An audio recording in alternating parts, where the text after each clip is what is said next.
Tanggal ko na ang excise tax sa LPG at sa kerosene. Ang katumbas nito ay 3 piso at 36, how much is this? 3.36, 3 pesos 36 ang bawas ng kada kilo ng LPG. Halos 37 pesos sa isang tangke ang mababawasan ng presyo. Hello mga kamanay, good evening, may gabi. Inaana po ng inyong manay Gina og naatay video nga i-share bago ta mag-react. So dataan awon sa nato.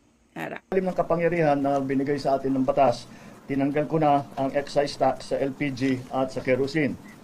Ang katumbas nito ay 3 piso at 36, how much is this? 3.36, 3 pesos 36 ang bawas ng kada kilo ng LPG. Halos 37 pesos sa isang tangke ang mababawasan ng presyo.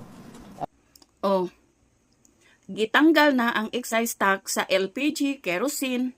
Pero guys, oh my God, sa isa ka tangke, 37 pesos lang ang nabawas. Pero, ang gi-increase kada tangke, 500, 600, 700. Pero ang mabawas, 37 pesos lang. Oh, usama na. Kala kong binuang. Huy. Ambot na lang, Jud. Ambot na lang, mangambot na lang, Jud ta. Mag-uling ta ni.